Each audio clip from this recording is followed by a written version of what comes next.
Hello, everybody, and thank you for tuning in to the Liberty Report. With me today is Chris Rossini, our co-host. Chris, welcome to the program. Good morning. Great to be with you, Dr. Paul. Very good. Today is the day we frequently talk about economic matters, frequently talk about monetary policy, frequently talk about the Federal Reserve. So let's talk about the Federal Reserve and what's going on there. There was some news this week dealing with the Fed. It was very significant, I think, to tell us, give us some information about where we are in the economy. But it wasn't observed very much because the stock market was going up and they didn't do anything drastic besides the impeachment hearings were going on. But one of my arguments has been, and others have made this argument too, that maybe the impeachment hearings aren't serious. Can you believe that? Mm-hmm. But the real reason they're having them is to distract from real problems. You know, the bankruptcy, the spending, the deficits, and the financial bubble. And that's what we've spent time here trying to describe the at least the bond bubble, the debt bubble. And that's what they did talk about a bit in the Joint Economic Committee. The Joint Economic Committee is a committee made up of senators and House of Representatives. And they don't meet a whole lot, and yet the Federal Reserve Board chairman is required to go there once or twice a year and give a report. And it was a committee that I was anxious to be on because they didn't deal with legislation, and that was sort of a dead-end street for me, but I wanted to talk more about economics. So for some reason, they allowed me to get on that committee. I was on there for several years and had extra time to deal with Federal Reserve Board chairman. But Powell was there on the 13th, which was Wednesday, and my general impression, Chris, is the fact that it went smoothly. He was dignified. It used to be that Bernie Sanders was on the banking committee with me, and when somebody from the Federal Reserve there, he did a lot of yelling and shouting. But there was no yelling and shouting yesterday. It was mostly reassurance, and I would think that many people who are in the debt market and on Wall Street and stock markets would say pretty good. And now, of course, the stocks are up to huge levels, more record levels. So I think that tells us, Chris, that the deep state is still very much in charge. Because if you're going to believe in a deep state of people outside of the regular government is important, you'd have to say, the Federal Reserve is kingpin there because they don't even have to go through the appropriations process. No authorization, no direction. They can create billions of dollars and pass it out, and maybe we'll read it as a little clip.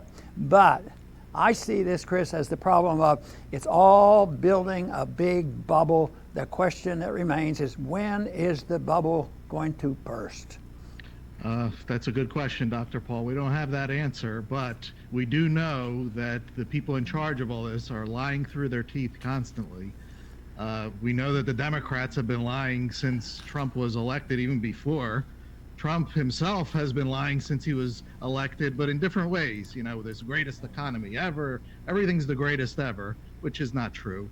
And, when we read Powell's statement to the committee that you said, it's hard to even read.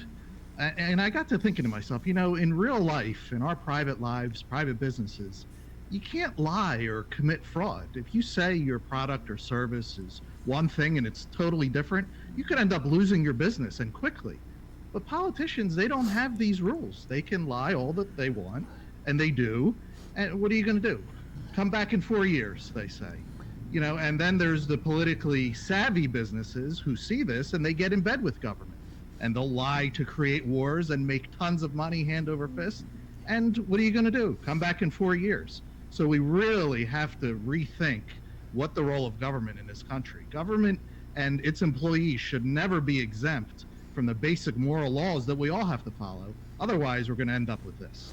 The Fed frequently cites their mandate, or what the Congress said they're supposed to be doing, and that is low unemployment and stable prices. And they say we're doing a very good job, and they're very comfortable, and nobody seems to be worried about that. They also have part of that mandate is regulating long-term interest rates, but the first two are what they're, are instructed to do in writing. But the truth is, when they talk about that, that is, if not a lie, is a big fiction, because they're not dealing with that. That's not their concern. Their concern is liquidity, because they had the sudden change in pricing come about the market last month, and that's when the overnight rates went up to 10%. So I think they panicked. I think that's where the real concern is. But from their viewpoint, and from the viewpoint of the deep state, and from the viewpoint of all the politicians in Washington who need the Fed to monetize their debt and continue with the inflation. See, the Fed talks about deficits. It's interesting. Over the years, the Federal Reserve Board chairman has always brought it up, and I would say, well, you're the problem. You monetize this debt. But they said, no, if Congress didn't have so much debt, we wouldn't have such a tough problem. So if there is a problem, it's because of the spending. That's part of it. But the Fed is a result, because the Congress could not spend the money if they couldn't get it monetized by the Fed, and that's where the bubble is built. Right. And, one of the major things that we try to point out to people is the Fed, we do not need it, because there's no way to run an economy. And that's what people think that the Fed does. That's what they say that they do. And that they're there to oversee it. I'm going to read one of Powell's statements, and he says, quote, "We also continue to monitor risks to the financial system. Over the past year, the overall level of vulnerabilities facing the financial system has remained at a moderate level." And this is all nonsense. I think about my own individual financial situation and economic risks, and they happen all the time. My heat goes out one day. My tire on my car is leaking air another day. And I have to manage this. I can't imagine going even to my neighbor and saying, I'm going to manage your financial risks and economic risks. He'd think I was crazy. And we're supposed to believe that a few people in a building in Washington can manage a financial economy as big as the United States with 300 plus million people. It's not true, but people believe in it, and they benefit from it, and it continues to go on. And Chris, you mentioned something about what we don't do is know the date and predict a date and say that on June 15th, this is something big is going to happen. But we do know something's going to happen, because you just can't create money and pretend it's wealth, because it isn't. It's destruction of wealth. It disincentivizes people from working and saving. So that is a problem. And the one thing that people ask me about, and that is, could the Fed bring the president down if they decided to have the crash come at a certain day? I think they're capable of doing that. I don't think they're going to do that. But I still think there's a possibility that we'll be facing something like that before the election, which would be devastating to Trump and the Republican Party, because it is so vulnerable. They can't predict the future, and all the tools they have left is inflating and QE. And of course, the big lie is that this is not like the old QE, but it really is. It is, and they're dealing with a little different situation. This QE is slightly different, is that they just pump the money in there for overnight rates, and that does increase the balance sheet. The balance sheet had dropped significantly. Now it's back up over $4 trillion. So they are monetizing it. And it's slightly different tools, but that doesn't mean they wouldn't go back to exactly the same thing that they did before. And besides, they've done a significant amount already just because they inject it differently. But I would argue the case that 90% of what they think about or more is liquidity in the market for maintaining confidence in stocks and bonds. And there's no way. The bond prices, they say there's no inflation. Take a look, when the interest rates go down, that's inflation. The price of the bond goes up. When it goes to negative, who knows where the price is? They've destroyed the pricing mechanism. They destroyed the value of interest rates that go on, that are so necessary. So the Fed has already done this. They continue to do this, and that is what ends up causing the bursting of the bubble.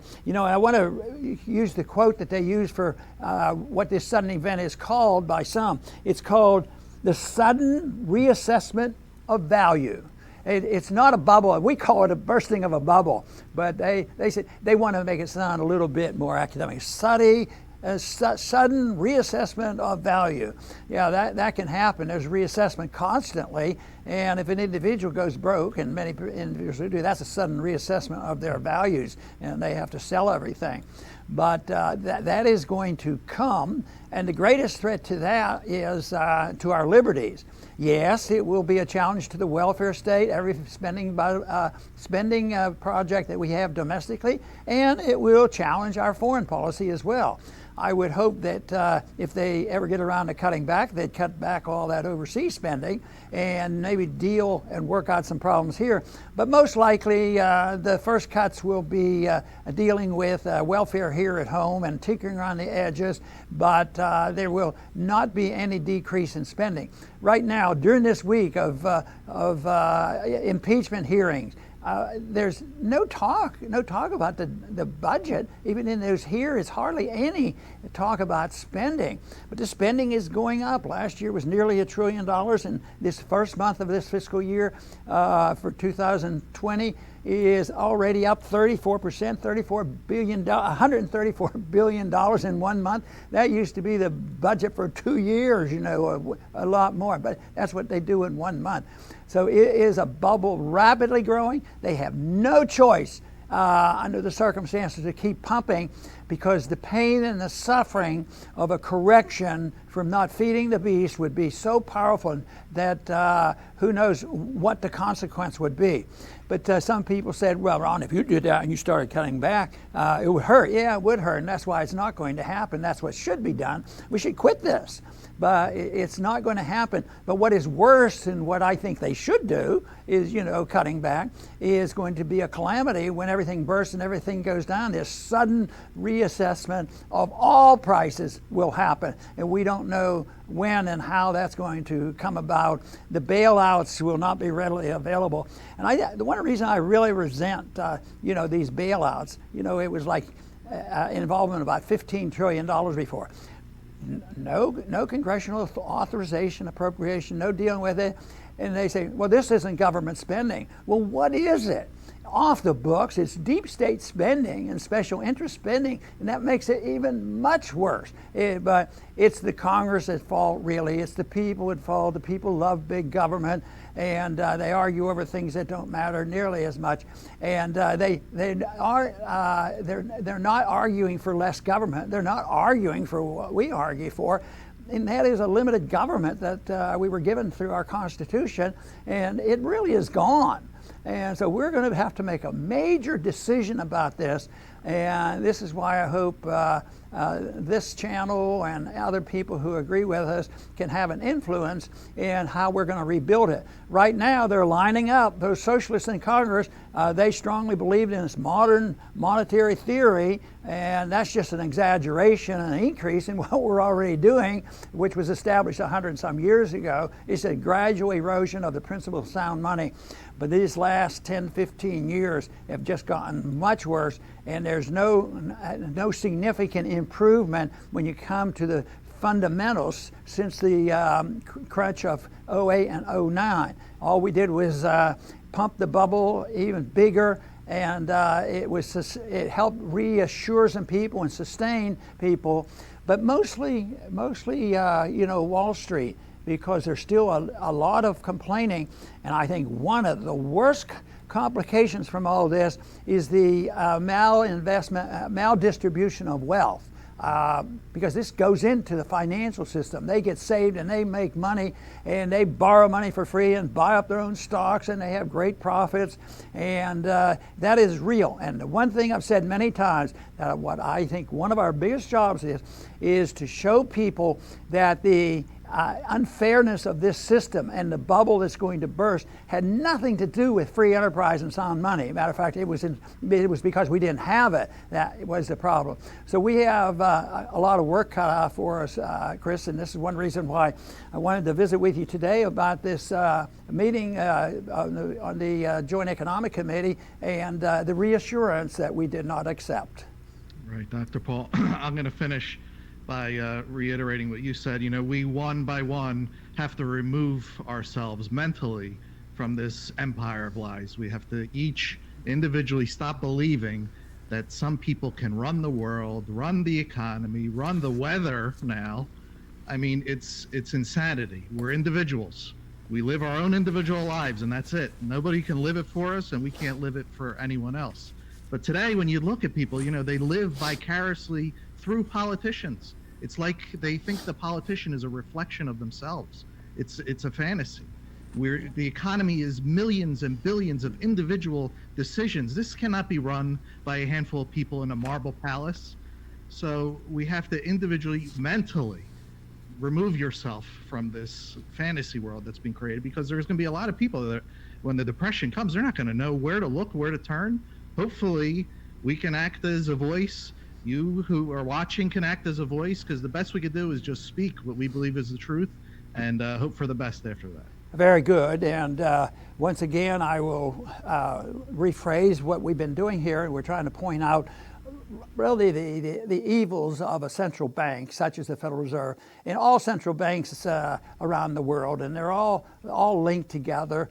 We've been the kingpin, and we've been able to put on sanctions and use our military at leisure, but that's changing too. Our credibility is going down. Our dollar is being challenged. They're using other currencies now. Even in the crypto world, they will be challenging the dollar. So this is a different story right now. It is rapidly changing, and we have our work cut out for it. But the message is not that complex. It is based on the principles of liberty and the assumption that people will and can and feel good about taking care of themselves.